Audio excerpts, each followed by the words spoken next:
Hello everybody and welcome into our YouTube channel here at Fantasy Pros. I am Lauren Carpenter and this is 5 burning questions for week 11.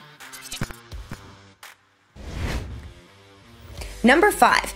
Can we bank on Elijah Moore breaking out the rest of the season? Now, banking on is a little bit of a strong term here, but we were all very excited about Elijah Moore heading into the 2021 season. But he's had quite a slow start up until the last 2 weeks, and in fact, it took Josh Johnson, the third-string quarterback, and then Joe Flacco to get him scores in the last 2 weeks. However, not all of that is his fault. In fact, he's just not on the field enough yet for him to be getting massive amounts of production. However, he is second in rookie wideouts in yards per route run, and he has seen 21% of the Jets' targets per route run, which is the same as Corey Davis, which ties the team lead in targets. The Jets should definitely take the training wheels off of Elijah Moore, and hopefully they will continue to do so down the stretch. Let's hope that Zach Wilson gets a little bit more accurate in his throws. But remember how I said Joe Flacco threw a touchdown to him in week 10? Joe Flacco is getting the starting nod in week 11. Number 4. Is the Chargers' offense broken? Now, I was recently seen on national television just giving an entire diatribe of how angry I was with this whole situation with Justin Herbert. And this is another situation here. It's not really his fault. The offensive coordinator is Joe Lombardi, who used to work for the Saints as the offensive coordinator. And even though Justin Herbert is very good, he is only a sophomore in his NFL career, and he's not Drew Brees quite yet. In the first 5 weeks, he had a 13-3 touchdown to interception ratio with 7.6 yards per attempt, which is good. We liked that. He was very solid for fantasy football. However, since week 6, not so much. He has a 6-4 touchdown to interception ratio and only 6.9 yards per attempt. Plus, his average depth of target dropped from 8 yards in weeks 1 through 5 to just 6.9. Not to mention a new offensive coordinator in a new system that I think Justin Herbert and the rest of the offense is really trying to figure out and get behind and be comfortable with. The offensive line is lacking. They're hurting. There's a lot of holes that need to be filled. And in order to make up for offensive line trials and tribulations, the quarterback will generally tend to do quicker, shorter dump-off passes. So it makes sense that his average depth of target has diminished, although the production has also diminished along with it. Moving forward, you can view Justin Herbert as a low-end QB1, but he is just a few plays away from having enormous fantasy potential week in and week out. Number 3. What can we expect from A.J. Dillon in week 11?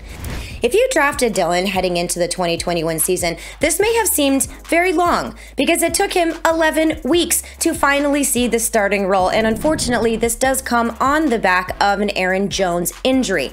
However, Aaron Jones is slated to at least miss this week, possibly next week, and who knows if he has any setbacks, he could miss more time. Now, when they played the Seattle Seahawks in week 10, it was dominating for the Green Bay Packers. In fact, he had 21 carries for 66 yards. He also saw 2 targets, had 2 receptions for 62 yards. So not only was he involved from the line of scrimmage, he was also involved in the passing game. For this week, you can expect A.J. Dillon to continue to carry the load, and he's going to do so against a mediocre Vikings defense. So if you have A.J. Dillon, fire him up with confidence in week 11. Number 2. Should we still value James Conner as an RB1?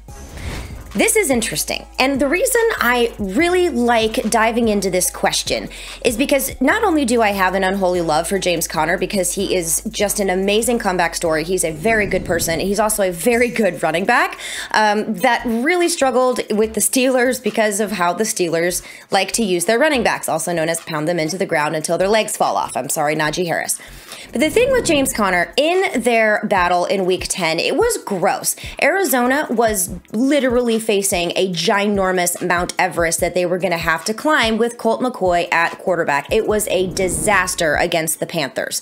It was literally over almost before it began. So James Conner didn't have, an awesome day, but he did save his day with a touchdown that came in the end.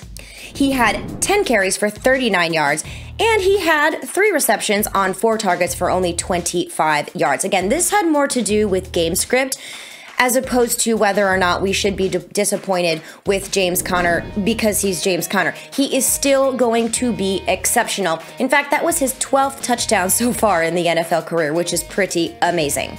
Now, I do want to give a slight nod to Eno Benjamin here because, again, we're talking game script, but Eno Benjamin only saw 27% of the snaps, whereas James Conner saw 84% of the snaps. He handled 83% of the short down and distance opportunities and 91% of the long down and distance opportunities. So even though it wasn't an amazing stat line, one that we were kind of expecting to be a little bit better, he still did exceptionally well, and he will continue to do exceptionally well. And with Chase Edmonds returning maybe soon, maybe not so soon, I don't think that this is going to hurt James Conner's rest of season outlook. And question number 1. Is Cam Newton finally back? I know the way I sounded kind of made it sound like a scary movie or something, or a wannabe scary movie here. And he didn't exactly sound like that when he scored a touchdown, but hey, he scored a touchdown and he sounded very excited, which is likewise exciting for fantasy football. Now, what makes him so intriguing and very interesting heading out for the rest of the season is his legs. It's his rushing ability. So even though his arm talent may take a few weeks to develop here, he has a lot better pieces around him, like DJ Moore, like Christian McCaffrey, and apparently his best friend in Robbie Anderson, when they were seen together in their post-game interview taking selfies and looked like jolly good friends. This is great for Cam Newton, but it's also very good for fantasy football. You can immediately evaluate him as a low-end QB1 simply because of his rushing ability.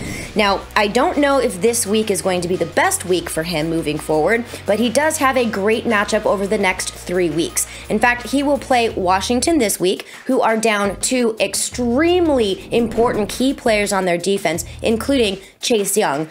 Please get better, my friend. And then they play the Dolphins, and then they play the Falcons. So I can almost guarantee that he's going to have at least 1 rushing touchdown here against Washington. He's also taking the first team reps, even though Matt Rule, as of this video, has yet to, wink, wink, name the starter. It's probably going to be Cam Newton. They did not give him potentially $10 million to sit him on the bench, and Sam Darnold is still hurt, and their other option is only PJ Walker.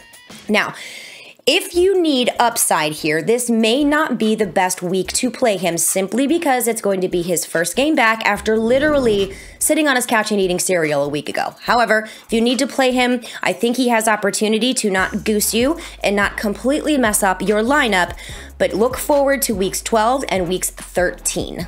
And that's all you have for me today with our 5 burning questions for week 11. Make sure you check out the article 5 burning questions for week 11 by our very own Brendan Tuma on our website, FantasyPros.com. Also, make sure you give this video a like. Please subscribe if you have not done so already so you don't miss out on any of the content that we put out every single day, all season long, and even in the off season, because that's what we do. We are here for you. You can follow me at Stepmom Lauren. Make sure you're following us at Fantasy Pros on Instagram, Facebook, Twitter, you name it, we're there. Good luck in week 11.